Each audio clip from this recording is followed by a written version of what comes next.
So I think it is important, if you're going to think about introducing this metric, starting to use it, that you do consider those aspects, Tom.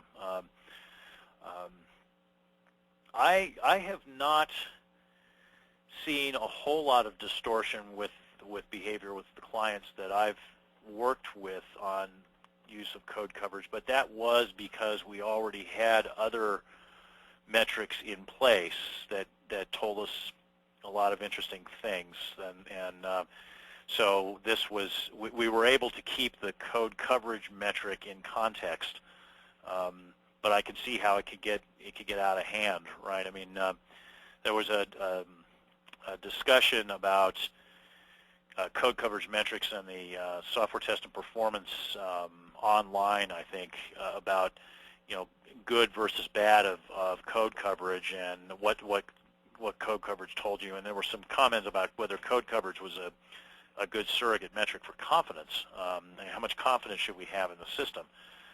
And I would say no. It's really not a good metric to look at to measure the confidence in the system, because as I said, the unit tests top out at about 50% defect removal effectiveness. So even if you're doing spectacularly good unit testing and you're getting great code coverage with your unit testing, and if that's all you're doing, then 50% of the bugs could easily be slipping past you. So it's a fairly poor metric for how much confidence should I have in the system, unless it's used as part of a number of other metrics. I hope I answered your question there, Tom. It's a huge question, and one that could be an entire presentation on its own. Just this whole how metrics make people do bad things sometimes. But I was more interested in the talking about how the tools or how the metrics are used in this presentation, and what they couldn't do, rather than all of the different ways they could go awry.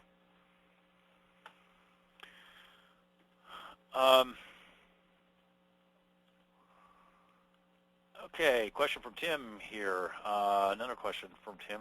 Good one. Collecting coverage from manual testing or some automated testing, there need to be multiple test runs, and that's certainly true.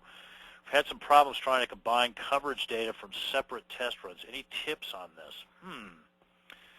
Interesting. The tools that I have used have been able to do that, have been able to merge the results from multiple runs. So there's a single database where the probe entries are being stored, and they are able to keep track of what's happening incrementally. Though I would suspect that if the code were to change, then that would create a problem, because then the tool might not be able to cross-reference what was new versus what was old, and thus it wouldn't necessarily be able to figure out how to transfer over the coverage results from one run to the next. Some of the commercial tools might help with this, but I think that's a pretty complicated problem. Of now you've got some sort of version control, or at least smart comparison going on in the code coverage tool when it's instrumenting to say, hey, well, have I seen this before or not?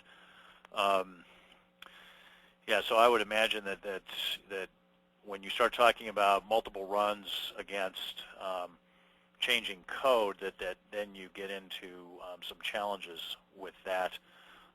Not real sure how you'd do it other than some sort of manual process at that point. A comment from Tom here. Thanks, Rex. Good points you made answering my question. Thank you, Tom. I'm glad I was able to answer that. As a guy who spends a lot of time doing management consulting as well as technical kinds of issues, that is one of the more fascinating things is metrics and the distortion of behavior. Lee Copeland. Hey, Lee, how you doing? Good to see you here. Regarding coverage, high percentages don't necessarily give me confidence. However, low numbers frighten me. That is an excellent point, Lee. Thank you for making it. Yes. While high percentage code coverage percentages do not necessarily tell you that you've found a lot of bugs, or even that you found most of the bugs, if you haven't touched the code, you most certainly haven't found the bugs in it. so, this is back to the principle of testing that says that the testing can show the presence of defects and not prove their absence. So we should be careful in assuming that just because we've covered code that we found the bugs in it, but at the same time we can definitely assume, as Lee's comment points out, that if you haven't tested the code, you certainly have not found the bugs in it. And so that is one way that coverage measurements can be good at helping you not have false confidence, which is certainly of a great deal of value. There's a question from Shmuel. He says, thanks for the great presentation. Thank you for enjoying it, Shmuel. I'm glad you were able to make it. Says, curious question, what is the statue on the cover slide and how is it related to the material? The statue on the cover side is a photograph that I took in Prague of it's a legendary figure in Prague. It's called the Prague Golem. And basically it's a story from the 1700s or 1600s there was a rabbi in Prague who had a large congregation, I guess you could say, a large group of Jewish people that he was serving, and he was very busy, and he couldn't keep on top of all of their needs, and so he created this thing out of clay and breathed life into it somehow or another, and he had it do stuff for him, useful stuff, but at one point the golem got confused and basically ran amok and started breaking things and hurting people. And so the rabbi had to destroy it.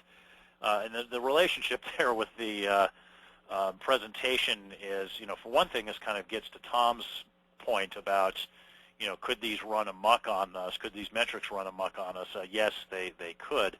But it also is kind of a reference to the, it's too hard to do this all by yourself. You're going to need a tool, but beware of the tool because the tool could run amok on you in a few ways. Let's see, got a question from John Hagar. Good to see you, John. I hope you're doing well.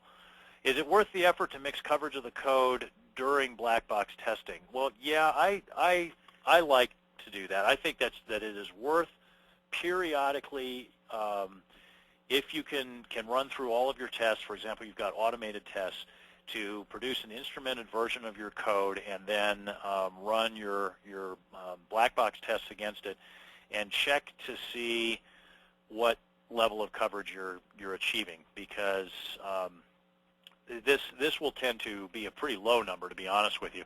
And then at that point you can use your knowledge of the gaps of your code coverage to enhance your tests, and I think that is a worthwhile exercise.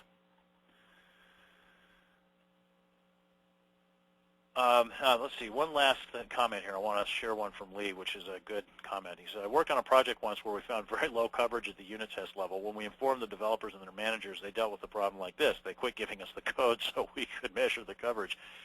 Yeah, I think that's, this is one of the examples of distortion of behavior in an undesirable way in response to a metric. And that, that can certainly happen of, if I don't see it, it isn't there. If I don't see it, it's not a problem. So there is a political element to getting this stuff accepted, and you do need to address that for sure. Well, that was a great Q&A session. I really appreciate everybody's participation. We